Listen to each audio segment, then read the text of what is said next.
The son walked in carrying a container of food.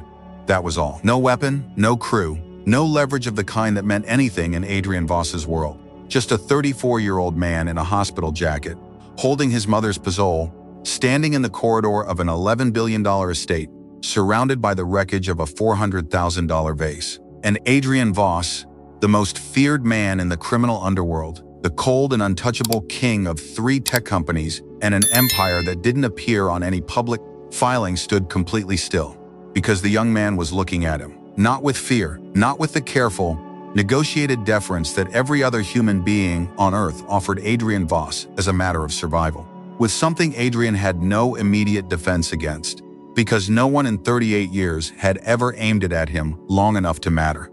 He was being seen. And for the first time in longer than he could remember, Adrian Vase did not know what to do next. But we are getting ahead of ourselves. To understand what broke open in that corridor on a Thursday morning in November, you need to understand what Adrian Vase was, what he had built, and the one woman in his entire world who had spent 4 years refusing to pretend he was something other than what he was. Her name was Esperanza, and this is where the story really begins. There is a particular kind of silence that falls over a room when Adrian Vase walks in. Not the silence of peace, not the silence of a moment between sounds, the silence that presses against your chest like a flat, cold hand. The kind that reminds everyone in the room that they are small, and that someone has made a decision to remind them of it. Adrian created that silence everywhere he went.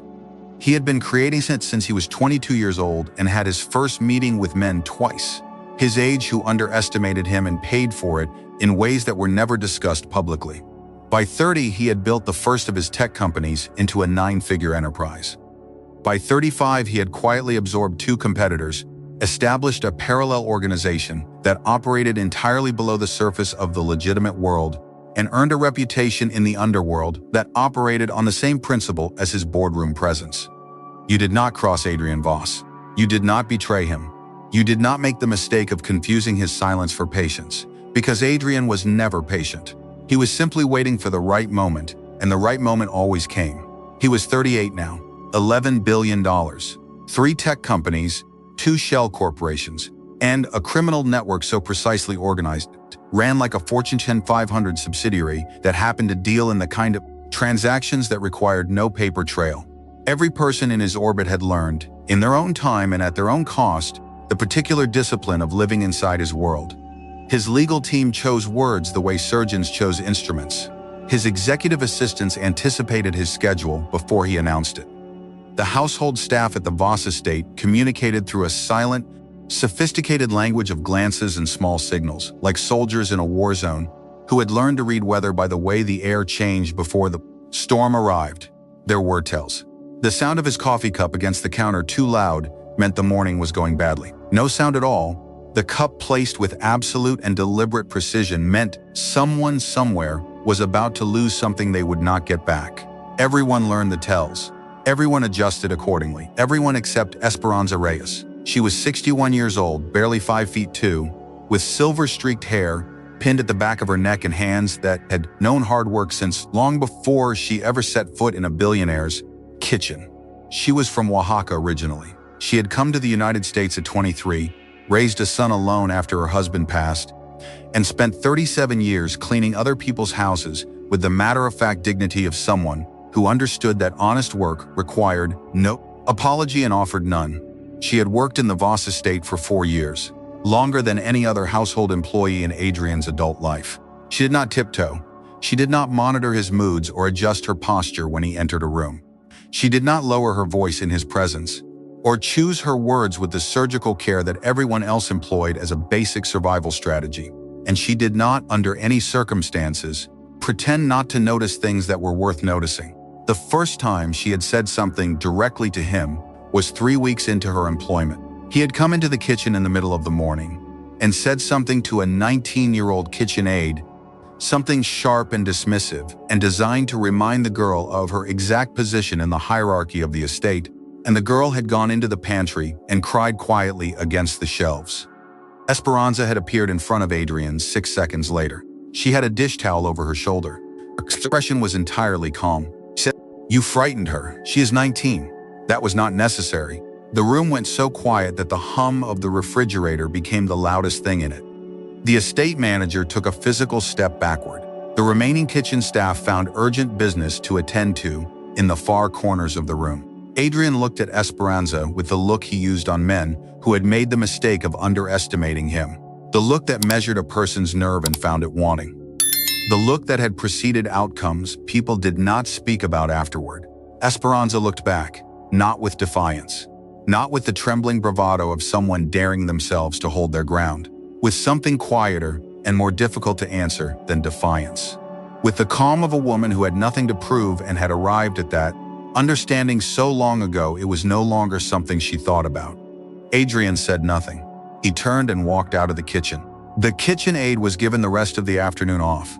She was never spoken to that way again, at least not within Esperanza's range of hearing, which the staff quickly learned was wider than it appeared. The staff called it a miracle.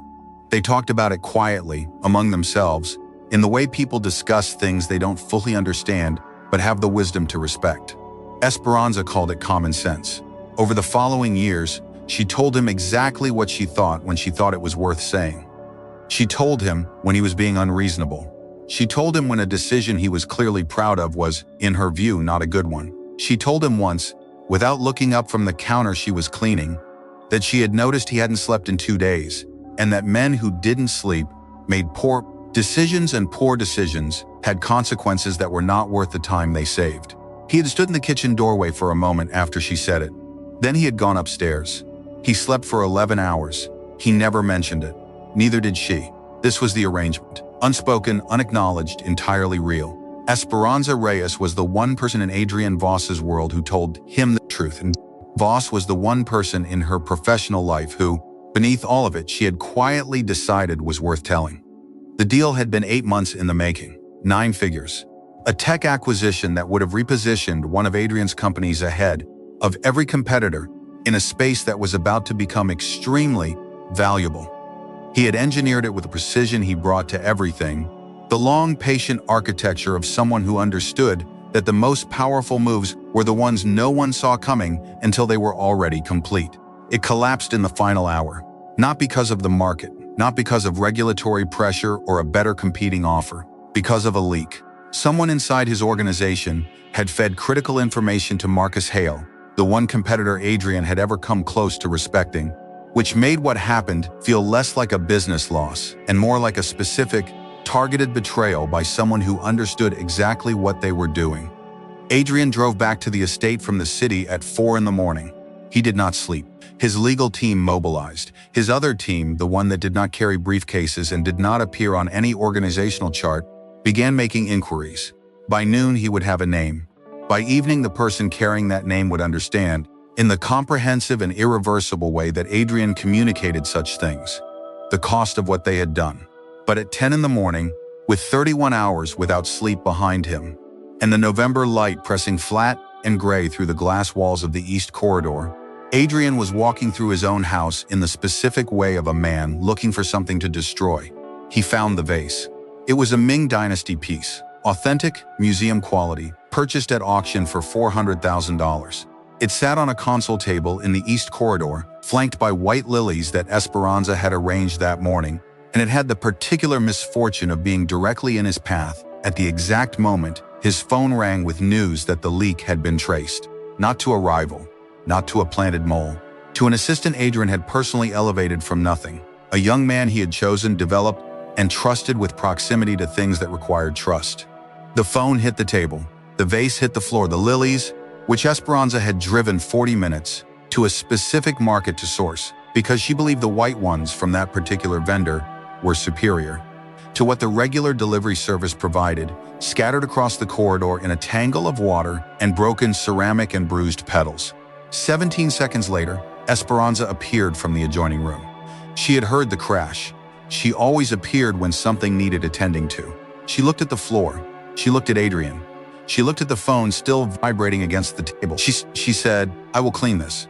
And she moved toward the utility closet where she kept her supplies. Adrian said, "Leave it." She stopped, turned. She said, "It needs to be cleaned. The water will damage the floor." He said, "I said leave it." Each word flat and deliberate, the voice of a man running on no sleep and pure controlled fury. I want it left exactly as it is. That makes no sense, Esperanza said. And something that had been pulled tight for 31 hours finally gave way. He crossed the corridor and 4 steps he stood over her. All 6 feet 3 inches of him. All the years of cultivated menace. All the compressed and weaponized force of a man who had spent his entire life making his physical presence mean something. He said, "You work for me. You clean what I tell you to clean. You leave what I tell you to leave. You do not tell me what makes sense in my own house." Esperanza looked up at him. She did not step back. She said, "I understand that you are very upset. And I understand that something has happened that is not about this floor. But I have worked in this house for 4 years, and I have never left water to damage good wood. And I am not going to start today." She turned back toward the closet. What happened next was not planned. It was not calculated. It was the reflex of a man who had spent 38 years never being walked away from in the middle of a sentence, a reflex so deep and automatic it happened before any other part of him could interrupt it. His hand came down against her arm, not with full force, not with the deliberate violence of intent, but hard enough to make her stumble, hard enough to send her into the wall. The sound of it was very small. Esperanza caught herself with one hand flat against the plaster. She stood there perfectly still. Behind her, Adrian looked at his own hand. The fury left him so completely and so suddenly it was like a light going out. In its place was something he had not felt in a very long time. Something cold and clarifying, the sensation of stepping under ice water, the sensation of a man arriving at a full and unambiguous understanding of what he has just done. Esperanza. She turned around. Her face was composed, not blank. There is a difference. Blankness is the absence of feeling. Composure is the decision to hold it, to keep it contained and upright while you decide what it means. She looked at him with the dark, steady eyes of a woman who had survived things he would never be able to touch. She said nothing. The silence between them was the most honest thing that had existed in that house in years. And then the front door opened. His name was Mateo Reyes. He was 34 years old. He worked as a trauma surgeon at St. Catherine's Medical Center, 12-hour shifts. The kind that ended with him standing over a sink, washing other people's blood from his forearms while the hospital settled into its 3 a.m. quiet. He had his mother's eyes, dark and steady and measuring, and his late father's jaw, which was set now as he stepped through the door he had opened with his mother's spare key. He was carrying a container of food. His mother had asked him to drop it off because her back had been bothering her, and she didn't want to make the drive to the market twice in 1 week. He had come to bring his mother lunch. He walked into the east corridor. He took in the scene the way a trauma surgeon takes in an emergency room. Fast, complete, without the luxury of flinching. The shattered vase, the scattered lilies, his mother's hand still pressed flat against the wall. The man standing behind her. His eyes went to his mother first. He said, "Mama, are you all right?" Esperanza straightened. She said, "I am fine, mijo." Then Mateo looked at Adrian. And Adrian, who had caused generals to be uncomfortable in their own skin, who had sat across tables from the most ruthless people in 3 industries and never once felt the need to explain himself, who had made men twice this young man's size look away first, felt something he did not have an immediate word for. It was not fear. Adrian Vase did not fear people. It was recognition. The recognition of one dangerous thing encountering another and understanding, with a clarity that was almost physical, that it is not the most dangerous thing in the room. Mateo set the food container down on the console table beside the broken phone. He did it slowly, with the careful deliberateness of a man making a decision about how he was going to conduct himself in the next few minutes. He said, "What happened to the vase?" Adrian said, he said, "What happened to my mother?" The question sat in the space between them like something with weight. Adrian said nothing. Mateo nodded once, slowly. The way someone nods when silence has confirmed something they had already decided.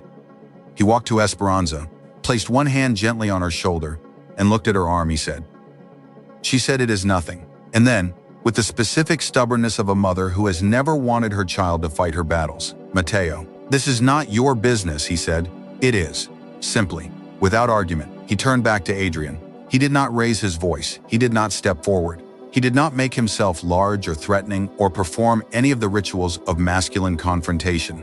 He simply stood in the corridor, a man with his mother's steady eyes and 34 years of training himself to stay calm when everything around him was breaking, and he spoke. He said, "I know who you are. I know what you are. My mother has worked in this house for 4 years, and I have listened to her talk about you every Sunday dinner, and I need you to understand that I am not going to do what every other person in your life does. I am not going to pretend this is acceptable. Adrian said, you should be very careful, Matteo said. I am careful, every day. I am careful when someone's chest is open on my table, and their heart is in my hands, and the margin for error is the width of a breath. I understand what carelessness costs. Do you? Silent, Matteo said. My mother has cleaned this house and cooked in that kitchen and arranged flowers in these corridors and told you the truth when no one else would for 4 years. She has come home on her days off and told me at dinner that you are difficult and complicated, and that underneath all of it, she believes you are a person worth praying for. I have disagreed with her, but I have respected her judgment because she has never been wrong about people. He paused. He said, she may be wrong about you. Adrian stood completely still. There is a particular experience, rare enough to be almost geological in its rarity for men like him, of being seen, not assessed, not feared, not negotiated with or managed or accommodated, seen. The way Matteo Reyes was looking at him was the way his mother looked at him, without calculation, without agenda, with a clear and uncomplicating directness of someone who had decided that the truth was the only currency worth spending. Matteo said, if you touch her again, I will not call the police. I will not make threats of the kind you are accustomed to hearing. I will simply make sure that every person in this city who matters, in both worlds you operate in, knows exactly what kind of man hides behind all of this. His hand moved briefly to indicate the estate, the glass and stone and curated, purchased silence, he said, and then I will take my mother home, and she will never come back. He picked up the container of food. He said to Esperanza, I brought the pozole, the red one. I put extra oregano. Esperanza looked at her son for a long moment. Something moved across her face. Pride and the particular exhausted tenderness of a mother who raised a good man and is still, even now, quietly astonished by how good he turned out. She said, thank you, Mio. Matteo kissed her cheek. He looked once more at Adrian, not with hatred, not with triumph, with the clear and level look of a man who has said exactly what he came to say and has nothing left to add. He walked out. The front door closed. Adrian Vase stood in the corridor for a long time after the sound of the door settled into silence. He looked at the broken vase, the scattered lilies, his own reflection caught and fragmented in the glass wall opposite, a man in an expensive suit standing in the wreckage of something he had destroyed for no reason that would hold up to examination. Esperanza knelt and began collecting the pieces, he said. You should rest, she said without looking up. You have been awake too long. It makes people into things they do not want to be. He watched her hands, careful, efficient, gathering ceramic shards with the same unhurried attention she brought to everything she did in this house. He said, Esperanza. She said, He started a sentence and stopped, rebuilt it and stopped again. There is a specific difficulty, particular to men who have spent their lives weaponizing language, in arriving at the simple words. He said, are you hurt? She sat back on her heels and looked at him with the patience of a woman who had spent 60 years watching. People struggle to say the uncomplicated things, she said. My arm is fine. My feelings are not hurt, if that is what you are asking. I have been disappointed by better men than you. A pause, she said. And I have watched worse men become better. So I have not yet decided what to think of you. Adrian crouched down. He picked up a shard of the vase. He placed it on the tray she had brought. She watched this. Her expression gave away nothing and everything at the same time. He said, your son. She said, yes. He said, he is not afraid of me. She said, no, he is not. He grew up with very little. Men who grow up with nothing learn not to be afraid of men who have everything. A pause, she said. Men who have everything, in my experience, are afraid of different things. He looked at the shard in his hand. He said, what things? Esperanza stood. She collected her tray. She looked at him with those dark, steady eyes that had been looking at him clearly for 4 years without apology and without agenda, she said, of being exactly what they are. Of the moment when there is no more money and no more power and no more walls, and a person must look at themselves and answer for what they have been. She walked toward the utility room. At the doorway she stopped. She said, the wood is fine. I dried it while you were standing there. She disappeared around the corner. Then, from somewhere down the hall, without looking back, lunch is at 1. I made something good today. The acquisition fell through. The traitor was dealt with, quietly and efficiently, and in the way Adrian dealt with all things. The world continued turning in the way that worlds do, indifferent to the private revelations of powerful men. But something had shifted, not dramatically, not in the way stories sometimes promise, The overnight transformation, the clean and convenient redemptive arc. Life doesn't often work that way. Neither do men like Adrian. But Esperanza noticed, in the weeks that followed, that he stopped slamming doors. That when his temper rose, and it still rose because he was still himself, he would leave the room before it broke open. That on one quiet Thursday afternoon, without explanation or announcement, he had a room on the second floor converted into a proper break space for the household staff, with good coffee and a sofa and a window that looked out over the garden. She noticed all of it. She said nothing about it. Because Esperanza Reyes understood something that billionaires and mafia bosses rarely get the chance to learn from someone willing to stay in the room long enough to teach it. Dignity is not something you buy. It is not something you inherit or acquire or control. It is what remains when everything else has been stripped away.